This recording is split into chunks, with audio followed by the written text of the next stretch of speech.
Tous les dimanches, les hommes politiques et les personnalités publiques font leur école buissonnière sur Océan FM. Ils délaissent le costume officiel et le langage diplomatique pour s'ouvrir à cœur ouvert aux questions de Serge Novillon. Océan côté jardin et discussion buissonnière. Océan côté jardin et discussion buissonnière. Bon, vous êtes prêt, monsieur? Si, mais écoutez, pour l'interview, j'aimerais qu'on ne parle pas de cette fraude. Vous avez déjà fraudé? Si, mais je ne veux pas qu'on en parle. D'accord. Océan côté jardin et discussion buissonnière, c'est toutes les découvertes côté jardin de ceux qui nous dirigent. Tous les dimanches matins, 8h, Océan FM. 88.6. Océan côté jardin et discussion buissonnière pour tout connaître sur nos hommes politiques et les personnalités publiques. Océan côté jardin pour tout connaître sur les hommes politiques qui nous dirigent. On va à la rencontre aujourd'hui de ce monsieur-là que vous avez l'habitude de voir, vous avez l'habitude d'entendre. Il a fait beaucoup de bruit dans ce pays, continue de faire du bruit puisque c'est quelqu'un qui se fait remarquer par son verbe et autres. Mais aujourd'hui, vous allez mieux le connaître. Nous allons fouiller un peu son passé. On ira à l'école avec lui. On reviendra à la maison. Ce qu'il fait les week-ends. D'habitude, comment est-ce qu'il reste avec ses enfants à la maison? On va parler de tout ça dans quelques instants. Il s'appelle Monsieur Moukaram Badarou. Bonjour. Bonjour. Oui, bonjour. Comment allez-vous, Monsieur Moukaram? Ça va, Monsieur Serge? Oui, et ce matin? Ça va, alhamdoulilah. Voilà. Monsieur Moukaram Badarou, les auditeurs ont envie de vous connaître. C'est qui Moukaram Badarou? Si vous devrez vous présenter aux auditeurs en quelques mots, que diriez-vous? En quelques mots, je dirais tout simplement que je suis Moukaram Badarou, que je suis un économiste financier de formation, que je suis un directeur de société et que je suis conseiller municipal de la ville de Cotonou sous la deuxième mandature. Et tout ça, vous avez le temps pour tout faire? Bon, il faut avouer quand on aime une chose, quand on a des convictions pour une chose, on s'arrange à se donner du temps. L'essentiel, c'est de s'organiser. Il faut s'organiser pour mettre chaque chose à sa place et tout va pour le mieux. D'accord. Vous êtes devenu tout ça parce que vous aviez passé par les bancs. Vous avez eu à faire assez de choses. Hein. Nous irons tout droit à l'école et vous allez nous parler un peu de votre cursus scolaire du primaire jusqu'aux études supérieures. Les cours primaires, vous les avez démarrés où et quand? J'ai démarré les cours primaires à l'école primaire d'Aïla Wadier. À Cotonou? À Cotonou ici, dans le 2e arrondissement. Oui. De la ville de Cotonou. Ceci remonte à 1976.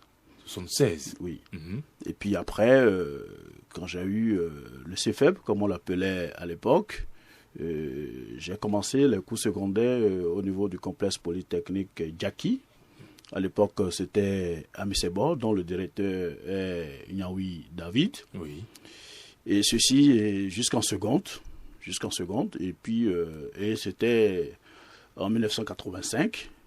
Et pour tous ceux qui ont mon âge se souviennent de ce que cette année 85 était une année tumultueuse ici au Bénin, à l'époque République populaire.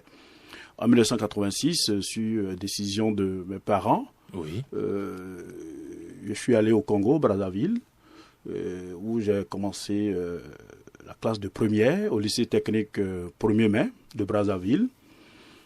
Après le bac, après je suis allé... Donc vous avez eu un bac congolais? J'ai eu un bac GD, un bac congolais, comme vous le dites. Oui. Et après je suis allé, j'ai traversé le fleuve, je suis allé au Congo démocratique, en RDC, à Kinshasa, où j'ai fait 2 ans à l'école supérieure du commerce de Kinshasa. Et puis après, je suis revenu encore à Brazzaville, où je me suis inscrit à l'université Marien Ngouabi, où j'ai eu une maîtrise. Et puis après, je suis rentré au Bénin. J'ai commencé d'abord par travailler, démarré par de stage, d'abord à la Financial Bank, et puis après à la BCEAO. Et puis après, j'ai décidé d'être du secteur privé. C'est comme ça que j'ai créé ma propre société dans le secteur de véhicules d'occasion. Et après, j'ai senti la nécessité de ne pas s'arrêter là et je me suis inscrit alors à l'UAC pour un 3e cycle où finalement je me suis sorti avec un diplôme d'études supérieures en finance et contrôle de gestion. Je souligne au passage que la maîtrise que j'ai eue, c'était une maîtrise en économie, monnaie et finance. D'accord. Mais dites-nous, la différence entre Brazza, l'école à Brazza et à Cotonou, est-ce que c'est plus facile là-bas qu'ici? Bon, on peut dire que c'est relativement facile là-bas. Bon, il faut d'abord d'emblée dire que rien n'est jamais facile dans la vie, puisqu'il faut impérativement apprendre ses cours, être en mesure d'être au point face aux interrogations, face aux devoirs. Mais il y a quand même une relativité de facilité, je dirais, à Brazzaville par rapport à ici. Et mais mieux compliqué encore au niveau de Kinshasa qu'à Brazzaville et qu'au Bénin, parce que ils ont une option un peu belge du point de vue de les études. Ce qui est un peu plus compliqué. Mais en tout état de cause, c'est que qu'on soit ici, qu'on soit à Brazzaville ou à Kinshasa ou n'importe où, tout élève, tout étudiant doit apprendre ses cours, se cultiver pour pouvoir faire face à ses devoirs. Et vous avez fait en tout, vous avez fait stage à Financial Bank, à la BCEAO, mais pourtant vous n'êtes pas devenu banquier. Est-ce à dire que vous n'aimez pas l'argent ou qu'est-ce qui s'est passé? Bon, vous savez que ce n'est pas toujours évident de s'attraper un emploi si facilement. Après le stage à la Financial, j'ai eu la chance d'avoir le stage à la BCEAO. Je dois avouer que j'ai tapé toutes les portes pour y travailler, surtout au niveau de la BCEAO. Mais à l'époque, il était question que pour un diplôme de maîtrise, et nécessairement il fallait attendre un concours venant de Dakar. Oui. Et puisque c'est côté jardin et qu'il faut dire la vérité, c'est dans cette foulée que ma fiancée est tombée enceinte. Donc je devais attendre alors un enfant. Oui. Et il fallait alors se prendre encore plus en charge. Et comme j'avais déjà quelques passions quand même pour le secteur privé, parce que j'aime être libre dans mes actions, dans mes actes, et c'est comme ça que on voulait me renouveler le stage à la BCEAO. Bon, puisque c'était tout ceci était sans salaire, que ce soit la Financial Bank comme oui, c'était pas payé. Bon, vous imaginez même à la BCEAO que ce n'est pas évident d'être en face de l'argent et de ne pas en recevoir du tout. Et ceci pendant des mois. Donc, pour faire face alors à mes charges, c'est comme ça que je me suis alors inscrit résolument alors dans le secteur privé. J'y suis jusqu'à aujourd'hui. Ah, d'accord. Voilà. Donc, ça veut dire que aujourd'hui, si on en est arrivé à ne plus même avoir les stages non payants, ça date de longtemps. Ça date de longtemps. Je crois que puisqu'au lendemain des années 90, où nous avons basculé dans le libéralisme économique, où chacun est conscient que l'État ne peut pas prendre tout ce qui sort des universités et des écoles. Donc, seul le secteur privé peut aider à combler le vide. Et là aussi, ce n'est pas toujours évident au vu du nombre des diplômés qui sortent des différentes écoles et des différentes universités. Bon, maintenant, il faudra aussi apprendre à entreprendre, apprendre aussi à être à son propre compte, parce que le secteur vital de l'économie, c'est le secteur privé. Et moi, j'aime être actif, j'aime apporter ma pauvre contribution à l'édifice. Et avec votre secteur privé aujourd'hui, est-ce que vous trouvez stage aux gens? Oui, je crois, au niveau du secteur privé, la plupart, beaucoup d'étudiants trouvent leur stage et parfois même d'emploi au niveau du secteur privé. Donc, nous trouvons parfois ces stages-là aux étudiants qui sortent. Bien sûr. D'accord. Et Monsieur Badarou, vous avez parlé, vous avez quitté Cotonou pour Brazza, vous êtes revenu. Est-ce que votre enfance a été aisée ou plutôt difficile? J'ai eu une enfance pas aisée. J'ai eu une enfance pas facile. Comme la plupart des enfants de notre pays, parce que vous savez, la pauvreté, la misère sévit dans notre pays, et ça ne date pas d'aujourd'hui. Oui. Donc j'ai eu une enfance pas aisée, j'ai eu une enfance pas facile.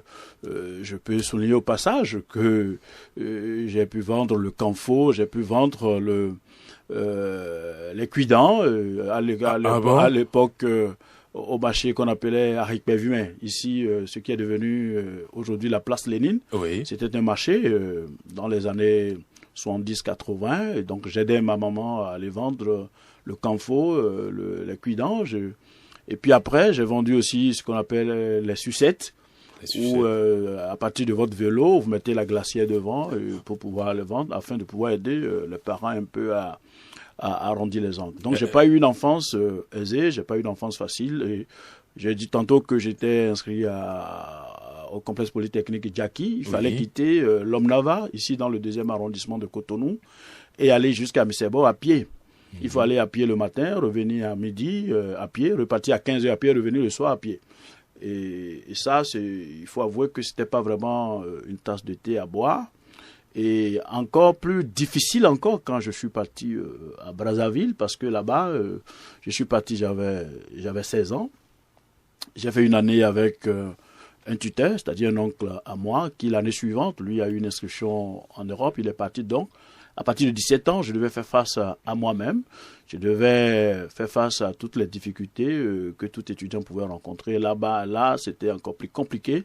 Parce que malheureusement, encore ici au Bénin, parce que je suis parti, je disais, en 87. Oui, où il y avait et chacun savait que 87, 88, 89, c'était pas les bonnes années ici au Bénin. Et donc, les parents étaient encore plus en difficulté. Et donc, il fallait se débrouiller plus ou moins seul. Donc, c'était pas facile du tout. En RDC, c'était encore plus compliqué. Parce que à Brazzaville, au moins, il y avait quelques... On peut retrouver une tante par ici, un oncle par là, ou un frère, mais en RDC, il n'y avait pas beaucoup de Béninois. Oui. La communauté béninoise à Kinshasa n'est pas forte, n'est pas si forte que cela. Donc, c'était encore plus difficile au point où seules les convictions pouvaient permettre de vous, de fait que vous incitez vraiment à aller à l'école. Parce que j'avais... pour option j'avais de tout faire pour quand même, parce que mon papa n'était pas un lettré en tant que tel, c'était comme on appelle un aladi. Et j'avais voulu quand même relever le défi et faire en sorte que moi-même je sois celui quand même qui peut compter parmi, je dirais des hommes, comme on dit, les Akowé, comme on dit. Et face à ça, cette conviction avait fait que aucune difficulté n'était insurmontable devant moi. Il fallait continuer, il fallait forcer. Et vous êtes combien dans nous la sommes famille? 16 pour mon père et 10 pour ma maman. 10 pour votre maman et 16 pour et mon père. Vous êtes l'aîné? Non, je suis le 9e pour mon père et donc, je suis le 4e pour ma maman. Ça veut dire que ça va alors, parce que s'il y a des gens devant et ils sont souvent les pionniers, c'est eux qui aident ceux qui viennent après. Bon, c'est pas toujours évident si le sommet a une certaine pauvreté, c'est difficile que ça jaillisse sur les autres. S'il y en a au sommet, d'abord au niveau des parents, ce qui facilite la tâche aux aînés, et donc ceux qui sont au milieu peuvent en bénéficier. Mais si les parents eux-mêmes ont quelques difficultés, ce n'est pas évident pour les aînés, c'est pas toujours facile. En tout cas, j'ai pas eu cette chance-là. Je comprends ce que vous dites. Il y a d'autres, effectivement, quand ils sont au milieu ou complètement en bas. Oui. Moi, j'ai pas eu cette chance-là. J'ai un destin qui est relativement particulier, où à tout moment, à tout instant, je devais toujours être dans un rôle où je dois être quelqu'un qui insuffle un peu le pas à faire, et donc voilà un peu, quoi. Et l'enfance, vous étiez turbulent ou timide dans le temps? Non, pas du tout timide, turbulent, un peu plus, mais parce que pour qui vend sucette compte tenu de ce que les aînés me racontent aujourd'hui, je peux avouer que je n'étais pas timide, j'étais un peu turbulent. Il faut avouer que dès mon jeune âge, même déjà au niveau de l'enfance, parce que j'ai encore quelques souvenirs lointains, c'est que j'aime le juste, j'aime la justice. Donc, toutes les fois où je sens que les choses ne sont pas à leur place, qu'on soit d'un certain âge ou pas, dès qu'on n'est pas dans la justice, je suis toujours prêt à revendiquer ce qu'il y a. Et donc, je ne dirais pas, j'ai pas eu une enfance de timide, pas du tout. Non. Bagarreur? bagarreur, combattant, volonté quand même de rétablir l'ordre ou de faire en sorte qu'il y ait de l'ordre. Et mes grandes sœurs encore ont une idée de mes prises de position face à leurs copains qui venaient à la maison. Mon papa était obligé parfois de me rappeler, mais attends, ce sont tes grandes sœurs. Donc c'est dire que non, j'ai pas eu une enfance. Vous étiez jaloux des copains de vos grandes sœurs, c'est ça? Bon, au-delà de la jalousie, jaloux certainement, mais c'était un peu plus que ça quand je sais d'évaluer aujourd'hui, parce que quand je fais le point moi-même, pour l'âge que j'avais, je me demandais si c'était un film ou bien un sketch, alors pourtant que c'était bien la réalité. D'accord. Et à présent, nous allons parler de votre père. Est-ce qu'il y a un souvenir que vous gardez de lui, un souvenir d'enfance? Le souvenir que j'ai et qui me revient toujours à l'esprit, parce que mon père était un homme pieux. C'était un homme, d'ailleurs, il était fondateur d'une mosquée dans notre quartier, donc c'était un homme épris de valeurs morales, et j'aime tirer ma source de tout ce que il faisait. Et le souvenir que j'ai, c'est que je me rappelle, une fois je suis venu en vacances, moi qui, à Brazzaville, où j'étais livré à moi-même, où je devais me battre moi-même, ou parfois j'ai pas une idée claire à l'heure où je vais au lit, et donc à l'heure où je dois me réveiller. Or, vous savez, pour nous les musulmans, à 5h30, il faudra se réveiller pour aller faire la prière. Donc quand je suis revenu, une fois en vacances, je me rappelle une fois, toutes les fois il vient me réveiller, et puis j'étais obligé un jour de lui dire, mais papa, bon, on ne dit pas papa, babé comme on dit chez nous les Yoruba. Oui. Je dis, attends, mais que moi, à Brazzaville, c'est quand je me réveille que je fais la prière du matin et que Dieu est déjà un peu habitué à ça. Ça l'a tellement énervé et il était obligé de me lire la partie du Coran qui insiste sur le fait qu'il faut se réveiller très tôt à l'aube pour faire la prière. Bon, j'ai ce souvenir quand même d'un homme pieux qu'il était, et je dois avouer que j'aime être comme lui, je souhaite être comme lui, parce que les valeurs morales ou la prière sont des boussoles qui permettent quand même à un homme d'être souvent dans les normes. D'accord. Et en quelle classe avez-vous eu votre premier amour, votre petite amie? Bon, comme on le disait tout à l'heure, que j'ai pas eu une enfance timide. Et moi, j'aime dire les choses aussi exactement telles qu'elles sont pour être à l'aise. Vous avez commencé au cours primaire? J'ai commencé très tôt.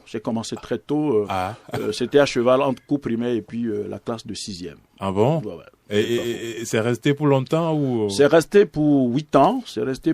Et malheureusement, ou heureusement, parce que Dieu sait fait ses choses. Oui.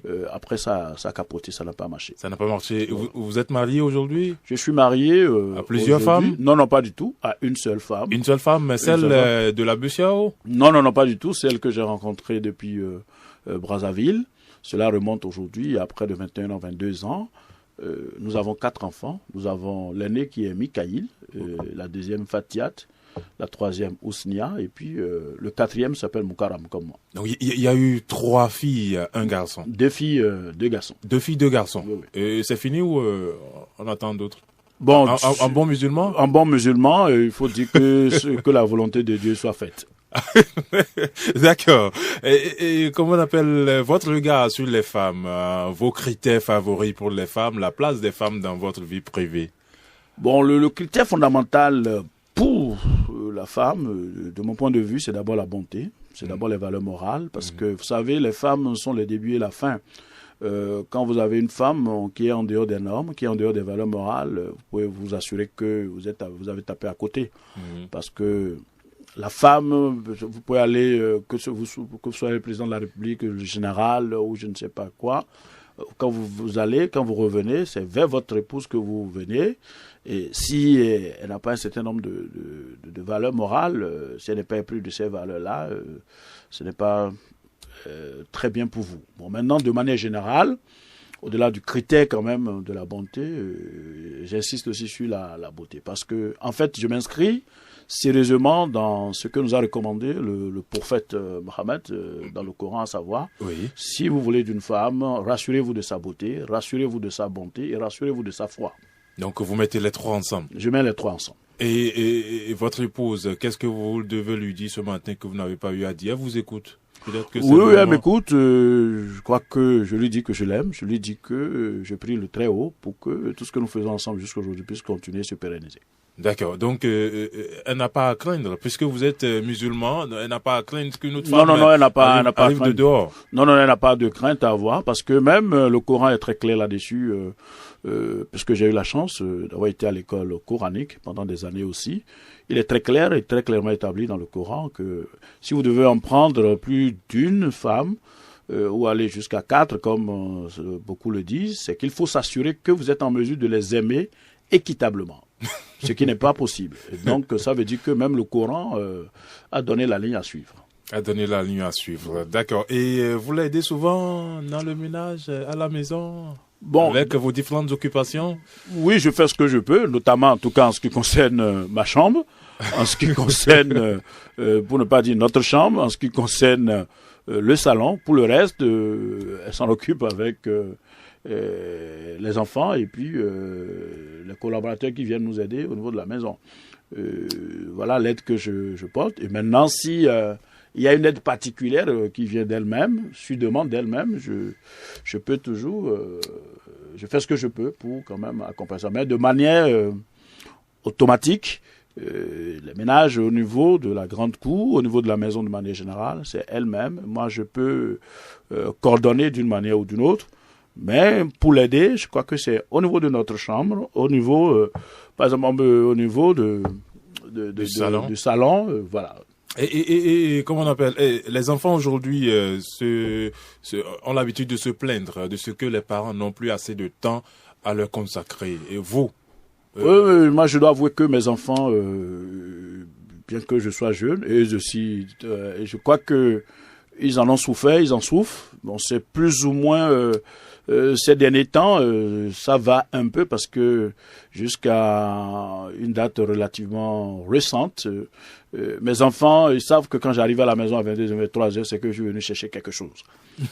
Pour eux, c'est que je rentre, c'est à partir de minuit, c'est à partir d'1h du matin. Et ça, c'est jusqu'à une date récente.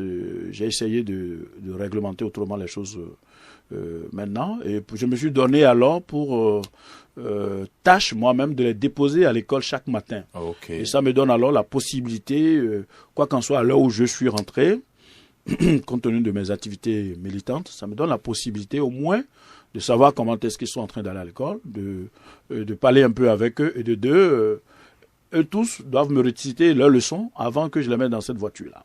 Même que je sois en train de somnoler ou tout fatigué, l'option que j'ai faite, c'est que ils me récitent chacun leurs leçons avant que nous ne descendions pour prendre la voiture et démarrer pour l'école. Et il vous pose à des moments donnés certaines questions, hein. Et papa, pourquoi tu n'es pas toujours là? Bon, ces questions pleuvent souvent, surtout au niveau des garçons, des petites. Même, hein, c'est pareil, vous savez, les enfants d'aujourd'hui ne sont pas comme ceux d'hier.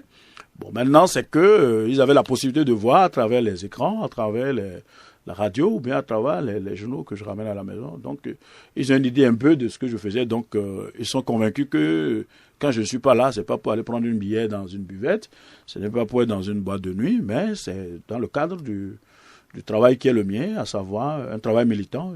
Et j'aime bien le travail militant. C'est-à-dire que vous n'allez pas en boîte?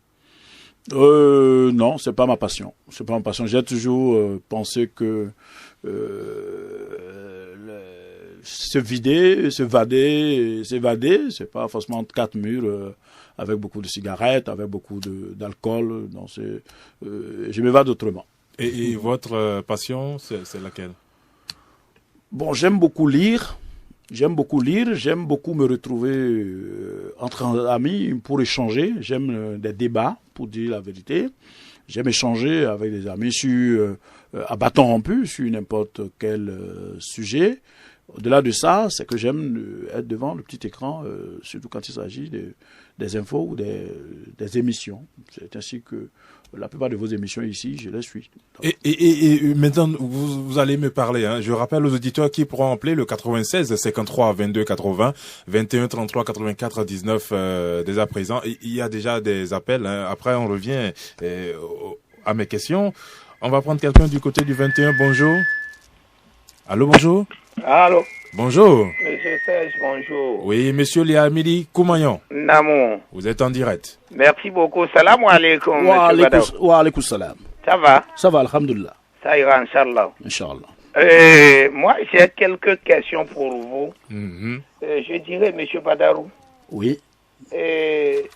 Moi, votre maman allait former une équipe de football. Ah bon? Ouais, ça faisait 10. Hein? Ça fait 10, là, non? Ça fait 10. Plus un maintenant, elle a déjà une équipe de football. Elle ressemble tellement à ma maman. Ah bon? Du côté de la naissance. Oui. Nous sommes pratiquement 11, un de décédé. Et pendant ce temps-là, je disais à ma maman, tu as déjà une équipe de football. Elle me disait que je veux former encore une équipe de handball.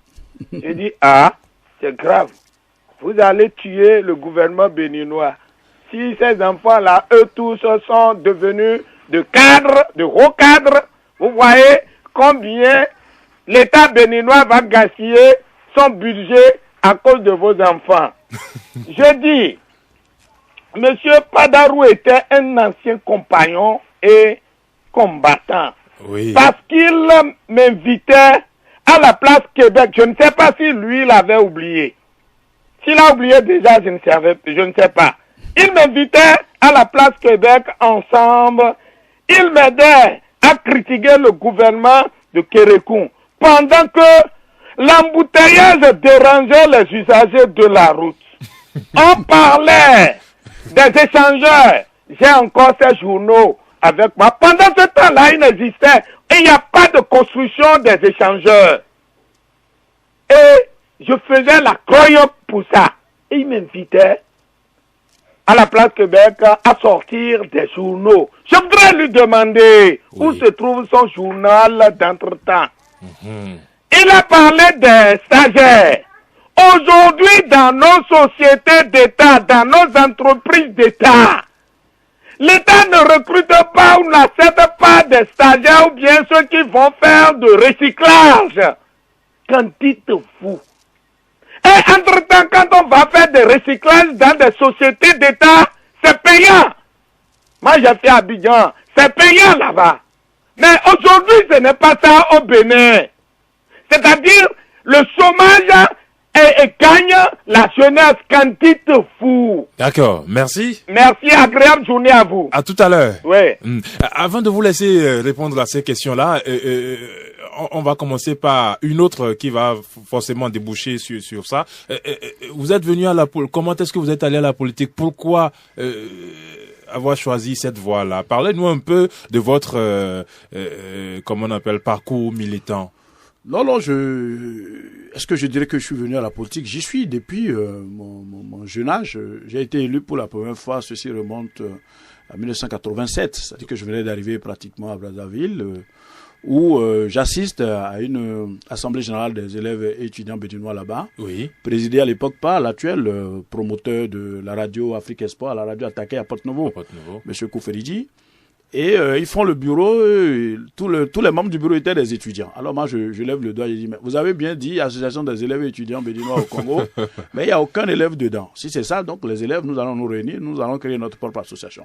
Bon, c'est ainsi qu'après quelques conciliabules, finalement, il a été décidé que je sois alors le représentant des élèves dans ce bureau. Et c'est comme ça que j'ai été secrétaire à la communication et chargé de la propagande de cette association à l'époque. Et puis après, quand je suis arrivé à Kinshasa, il n'y avait aucune association des élèves étudiants là-bas. J'ai créé alors avec des amis l'association des élèves étudiants béninois au Zaï. Donc c'est comme ça que le militantisme avait démarré, comme cela se fait chez la plupart des leaders, au niveau de campus, au niveau de l'université. Et puis, chemin faisant, j'ai choisi un parti politique depuis les années 90 dans lequel j'ai milité jusqu'à une date récente. Et j'ai créé en son temps le mouvement Conscience citoyenne. Et puis après, la confiance m'a été faite. J'ai été secrétaire général du Parti du Renouveau démocratique. Et puis après, il y a un certain nombre de désaccords au sommet. Et comme je n'aime pas tricher avec ma conscience, j'ai pris mes responsabilités, j'ai rompu les amas et voilà. Donc je dois avouer que je ne suis pas venu au militantisme ou à la politique pour telle ou telle raison, mais c'est fondamentalement dans la volonté de contribuer à mieux, au mieux-être au niveau de mon entourage immédiat, au niveau de l'espace dans lequel j'évolue et donc au niveau du pays qui est le mien. Mais vous ne regrettez pas avoir choisi cette voie? Non, je ne regrette pas du tout parce que heureux ceux qui ont vécu et qui ont laissé des traces et des bonnes traces. Donc je crois que chacun de nous, c'est vrai tout le monde ne fera pas la politique, mais il doit y avoir quand même au niveau de chaque génération des gens qui se mettent à cette tâche pour pouvoir construire la cité. Mais vu vos explications, on peut croire quand même que en classe déjà vous étiez parmi ceux-là qui défendaient la cause des camarades. Tout à fait. Déjà pour tous ceux qui m'ont connu au niveau de l'école primaire Aïla Wadjé, de CI jusqu'au CM2, j'ai été toujours premier responsable au niveau de différentes classes, au niveau de l'école de base Aïla Wadjé. Et puis après, quand je suis arrivé à Djaki, j'étais toujours parmi ceux quand même qui défendaient un peu les intérêts des différents groupes.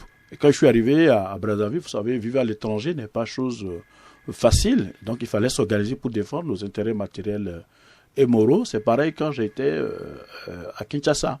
Donc c'est dire que la politique, dans son explication étymologique, à savoir construire la cité, c'est dans cette option, dans cette optique que je me suis mis. Donc, je crois que il faut impérativement, au niveau de chaque génération de gens, pour pouvoir aider à construire la cité. Vous savez, si les Bianzins, les Tofa n'avaient pas lutté, on n'aurait pas eu tout ce qu'on avait eu avant les indépendances. Et si les Tevoidre, les Bruno Amoussou, les Hubert Maga, les Omadegbe Akwiti, s'ils n'avaient pas lutté, on n'avait pas eu l'indépendance le 1er août. Et si les Wangwa Thérèse et autres, là, n'avaient pas mené une certaine lutte, on n'aurait pas eu la conférence nationale. Et donc, c'est dire qu'il faut impérativement qu'au niveau de chaque génération, qu'il y ait des gens capables d'une certaine lutte pour pouvoir permettre à ce que la norme soit, pour pouvoir permettre à ce que la cité soit construite. D'accord. Nous allons recruter les questions des auditeurs parce qu'ils insistent. 21, bonjour. Bonjour. Poste récepteur, le poste récepteur. Merci. Diminuez le volume. J'ai déjà quitté. Ça siffle toujours, hein? Non, j'ai déjà quitté. Non, c'est pas bon. Allô? Oui. Ça va maintenant? Oui, allez-y. Bonjour, monsieur Moukaram Badaou. Bonjour, monsieur. Vous avez dit tout à l'heure que vous avez des convictions.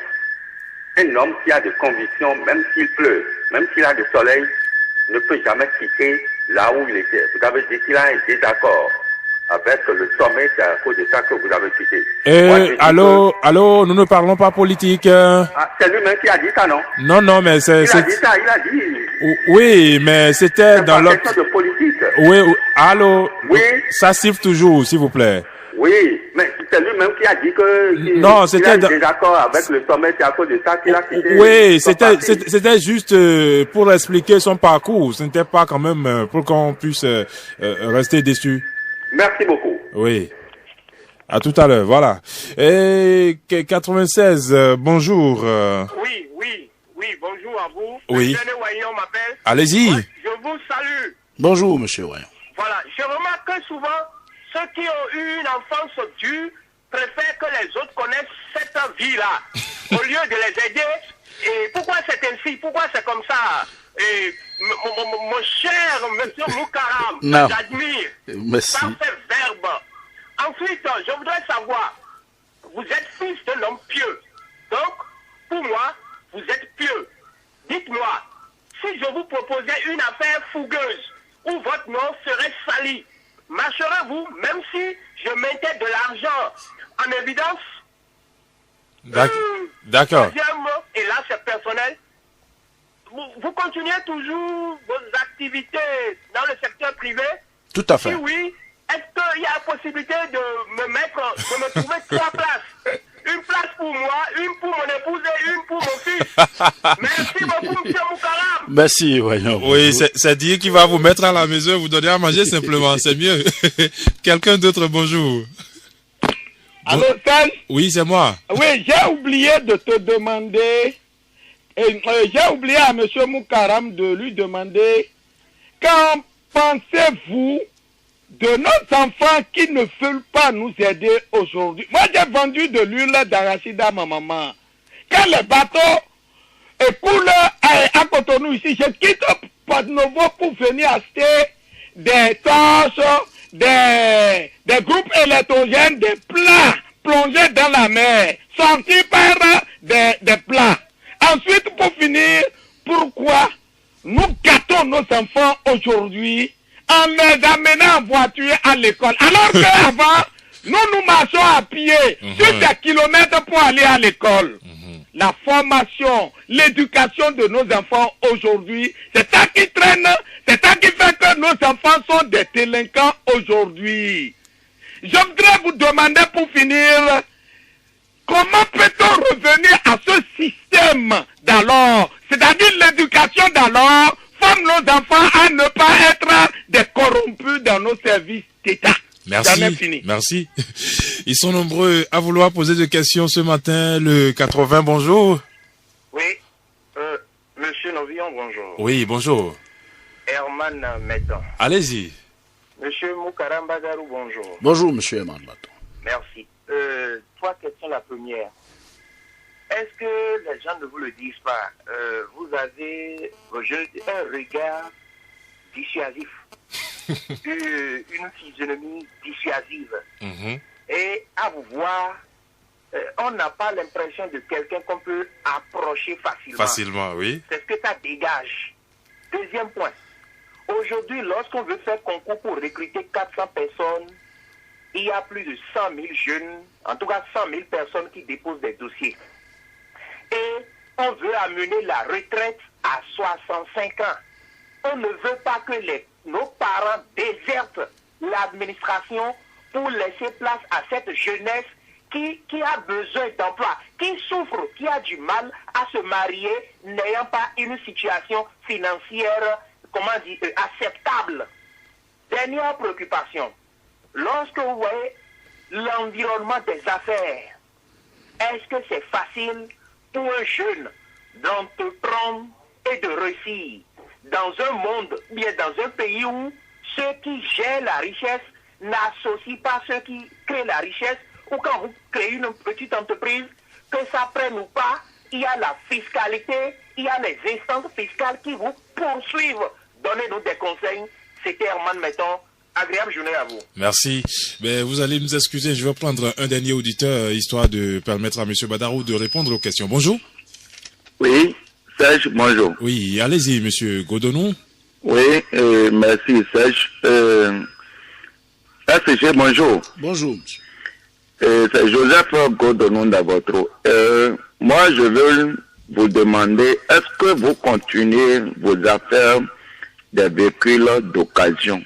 Si oui, est-ce que les affaires des véhicules d'occasion, comme auparavant et à l'heure où nous parlons de la refondation, ça va mieux maintenant ou bien ça va de mal en pire? D'accord. Pour finir, pourquoi vous avez quitté la famille? Ça, c'est politique. Non, il peut signaler. Non, de quelle famille toi tu sais? Voilà. Il a déjà expliqué 1001 fois. Donc voilà. Donc vous allez répondre aux différentes préoccupations. Merci. Je voudrais saluer tous les intervenants. J'ai toujours l'habitude de dire que votre radio est beaucoup plus écoutée. Et c'est tant mieux pour vous. Et merci. Toutes mes félicitations. Merci. Je crois, par rapport à Liamidi Koumagnon, je me rappelle bien de tout ce qu'il a dit. Et concernant le journal, parce qu'effectivement, je suis le promoteur du journal Bénin Espoir. Ah. Et c'est vrai que les activités politiques ont pris le dessus, il faut l'avouer.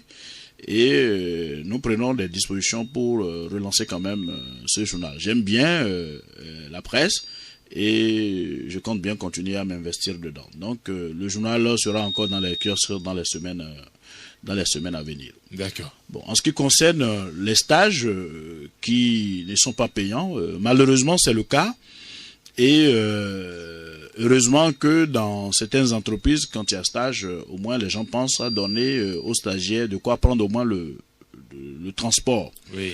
Et en ce qui concerne le chômage, je crois que nous devons tous contribuer à travailler, à faire en sorte que l'économie prospère. Et quand l'économie prospère, c'est qu'on crée plus de la richesse. Et quand on crée plus de la richesse, on trouve un peu de créneaux pour diminuer ou éradiquer même le chômage s'il en faut. Un autre a dit que ceux qui ont connu des enfances difficiles, je crois que c'est Eugène Ewayon. Oui. Non, c'est pas tout à fait ça. Même l'enfance difficile n'est pas une mauvaise chose, bien au contraire, c'est que ça vous éduque, ça vous arme à affronter toute situation. Et je crois que par rapport à sa question de savoir est-ce que si il y avait l'argent, s'il me proposait une affaire et qu'il y a l'argent, est-ce que je peux refuser? Oui. D'abord, je voudrais réaffirmer que je suis un homme de conviction et la proposition telle qu'il a dit, avant même que lui n'en propose, moi j'avais eu l'occasion et je crois que personne ne peut douter de ce que la position que j'ai eue par le passé peut amener à ce que quand même j'ai eu des propositions. Oui. Et face à ces propositions, des propositions que beaucoup de gens de mon âge et de ma situation ne pourront pas refuser. Mais les convictions qui sont les miennes, parce que moi j'ai écrit un ouvrage que j'ai appelé Renouer avec les repères, où j'ai dit qu'il faut vaincre l'argent, parce que l'argent ne fait pas tout dans la vie. Au-delà de l'argent, il y a plusieurs autres choses encore. Et donc je peux demander à mon ami Eugène Ewayon de se rassurer que si son affaire, si ce qu'il me propose, si ça viole les valeurs morales, les valeurs citoyennes, les valeurs républicaines, je ne prendrai pas de l'argent. Donc pour réaffirmer un peu mes convictions. Aussi, quelqu'un a parlé des enfants qu'on dépose en voiture. Qu'on dépose bon, il faut avouer que les temps ont changé. Bon, c'est difficile d'aller à contre-courant. J'avais dit tantôt que moi-même, pour aller à l'école, je quittais l'Omnava qui est versé dans ici pour aller jusqu'à Missebon le matin pour revenir à midi, repartir à 15h, revenir à 18h ou à 19h. Mais bon, au jour d'aujourd'hui, les temps ayant changé, c'est difficilement qu'un enfant se retrouvera à l'aise face à une situation comme ça. Mais donc, quand les parents aussi ont un peu, il faut quand même aider les enfants à mieux supporter des situations. Par rapport aux enfants qui ne veulent plus nous aider, je crois que chaque parent c'est avec la rigueur qu'on éduque les enfants. Quoi qu'en soit, même la situation qui est la nôtre aujourd'hui, il faut mettre la rigueur et un peu de souplesse dans ce qu'on fait, de sorte que l'enfant soit bien formaté, parce que la vie d'un papa ou des parents n'est jamais éternelle et il faut toujours faire en sorte que l'enfant puisse être mieux préparé à être sans vous. Est-ce que vous serez d'accord que une fois de retour à la maison, votre enfant vous raconte de ce que le maître l'a tapé avec la chicotte?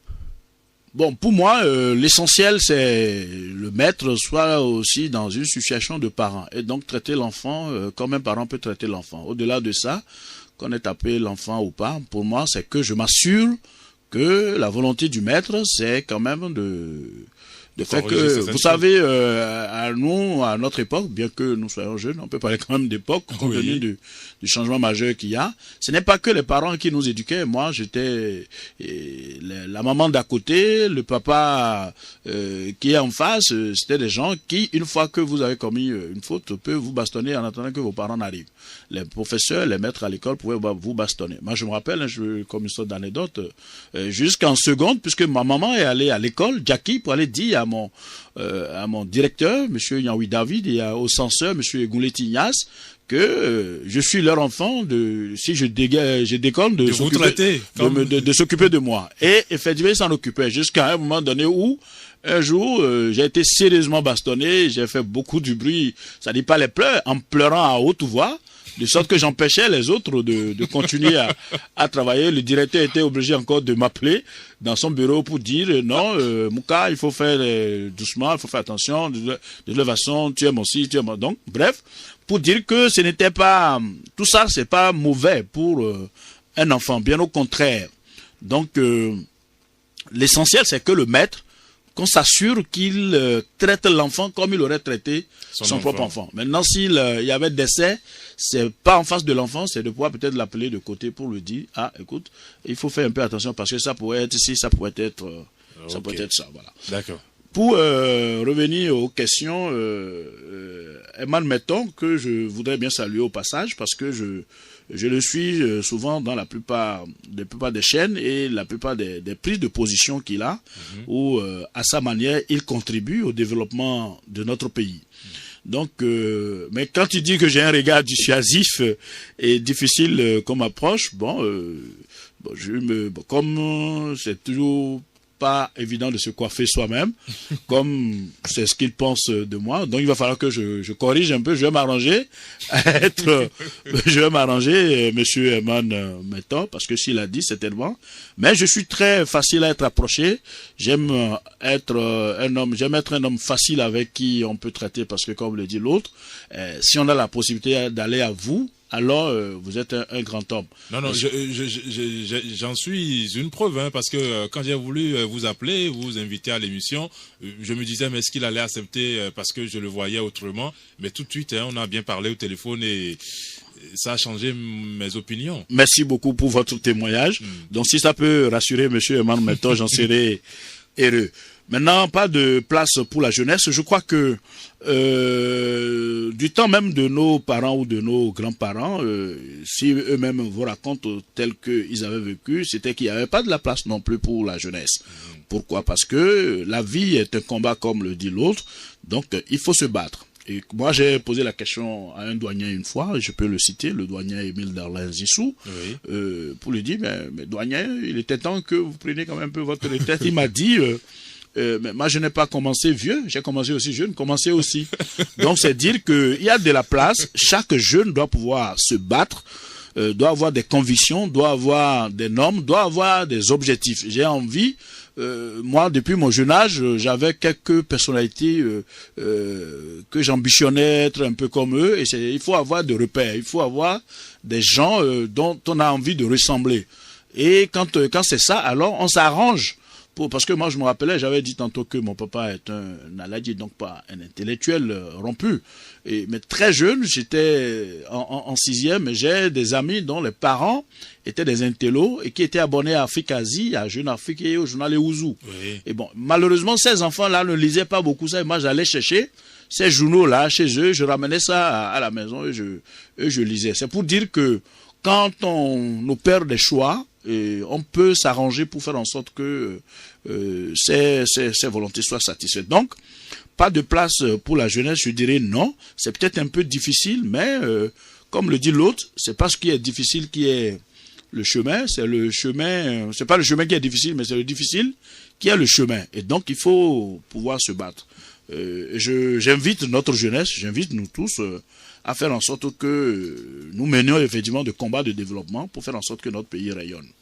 L'environnement des affaires n'est pas facile, ça c'est vrai, que ce soit dans notre propre pays et au niveau de la sous-région.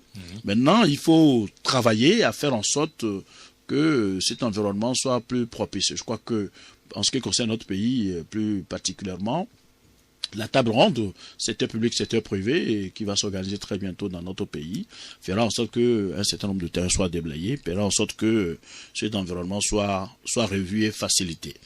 L'essentiel, ce qui compte, c'est que nous arrivions à préserver la paix dans notre pays, que nous arrivions à préserver un certain nombre d'acquis que nous avons, parce que notre pays est envié de par beaucoup d'autres pays de la sous-région et au niveau africain. Il faut que nous travaillions à pérenniser cela. C'est vrai que maintenant, du point de vue environnement sous-régional, avec ce qui se passe dans certains pays, dont il faut souhaiter que ça n'arrive pas ici, mais ça ne manque pas d'effet sur notre pays. Mais, je vais profiter et vous demander ceci. Oui. Vu ce qui se passe, vous avez dit, mais il y a le monde moderne qui a pris le pas. Est-ce qu'un jour, comme ça, vous rentrez à la maison et vous voyez une de vos filles tatouée? La réaction? Bon, déjà, ça va être très difficile parce que ils savent, mes enfants savent que je suis très attaché à un certain nombre de traditions. Moi, je fais un peu le mélange entre la modernité et la tradition. Je fais un peu le mélange. Je m'inscris fortement dans les livres saints et maintenant, j'essaie, pour ne pas être un intégriste non plus, j'essaie un peu quand même d'actualiser ce qui est actualisable, de faire une certaine adaptation. Donc mes enfants savent que moi il y a des choses pour lesquelles, puisque que ce soit de la part de mes deux parents, ma maman comme mon père, j'ai été éduqué dans une certaine rigueur et qui fait en sorte que je ne saurais accepter non plus du n'importe quoi. Parce que j'ai l'habitude de dire à mes enfants, quand tu vois tel ministre, quand tu vois tel directeur général, quand tu vois tel ambassadeur, quand tu vois tel directeur général d'une grande société, l'as-tu vu porter un jean dont le pantalon tire vers le bas, l'as-tu vu avec chemise. Donc, il faut alors rechercher à ressembler à ce qui est bon. Par contre, des gens tatoués, des oreilles trouées, ou bien de jeans tirés vers le bas, ceux-là, tu peux les retrouver sous les ponts, tu peux les retrouver dans les braquages, et donc, voilà, ça, c'est pas des repères pour toi.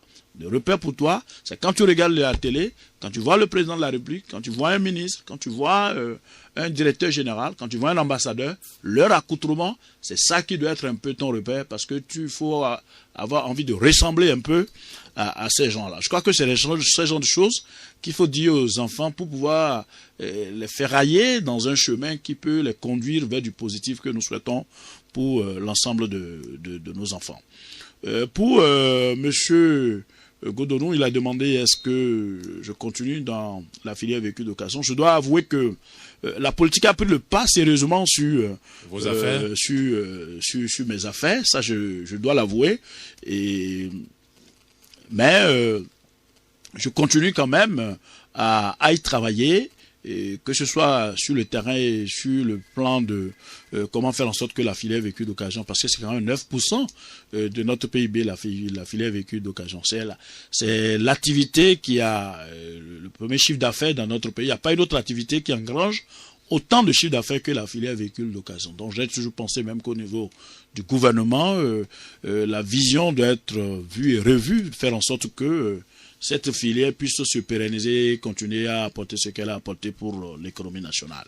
Et j'ai l'habitude de dire, en ce qui concerne la filière, que quand vous arrivez à Bruxelles, quand vous arrivez là où les gens achètent les véhicules d'occasion, si on vous dit que on était au cœur de l'Europe, qu'on était à Bruxelles, vous allez dire non. Mais la Belgique l'accepte. Vous allez croire que vous étiez quelque part ici à Cotonou, à Lagos. Mais la Belgique l'accepte parce que ça contribue fortement à sa balance de paiement et donc à son économie. Et donc, tout ce qui vous permet de valoriser votre économie, c'est qu'il faut l'entretenir pour faire en sorte que ça se pérennise. Bon, voilà, nous sommes à la fin de notre entretien. Hein. Ça passe vite. Hein. On a fait une heure. Un mot de fin à l'endroit des auditeurs. C'est vous remercier monsieur Sergio Lonfon qui permet, parce que j'ai suivi j'ai suivi un peu l'émission avant d'y arriver. J'ai compris que en invitant les responsables à divers niveaux passer devant votre micro pour relater un peu le côté jardin, ça peut aider beaucoup à eux, que ce soit eux-mêmes et la génération qui est après nous, plus ou moins, à savoir que rien n'est facile dans la vie, voilà, et qu'il faut se battre pour faire en sorte que pour apporter sa pierre à l'édifice, et ce qui est très important. Merci. Je vous souhaite un bon dimanche. Moi aussi, je vous le souhaite vivement. Voilà. C'était Océan Côté Jardin avec monsieur Moukaram Badarou que vous allez retrouver en rediffusion le mercredi prochain à 11h. Tous les dimanches de 11h à 12h, c'est Afro Parade avec le géant Lolo Soglo. C'était Serge Novillon. Merci d'avoir suivi cette émission. Je vous retrouve dimanche prochain. Ça y est. Tous les dimanches, les hommes politiques et les personnalités publiques font leur école buissonnière sur Océan FM. Ils délaissent le costume officiel et le langage diplomatique pour s'ouvrir à cœur ouvert aux questions de Serge Novillon. Océan Côté Jardin et discussion buissonnière. Océan Côté Jardin et discussion buissonnière. Bon, vous êtes prêt, monsieur? Si, mais écoutez, pour l'interview, j'aimerais qu'on ne parle pas de cette fraude. Que vous avez déjà fraudé? Si, mais je ne veux pas qu'on en parle. D'accord. Océan côté jardin et discussion buissonnière, c'est toutes les découvertes côté jardin de ceux qui nous dirigent. Tous les dimanches matins, 8h, Océan FM. 88.6. Océan côté jardin et discussion.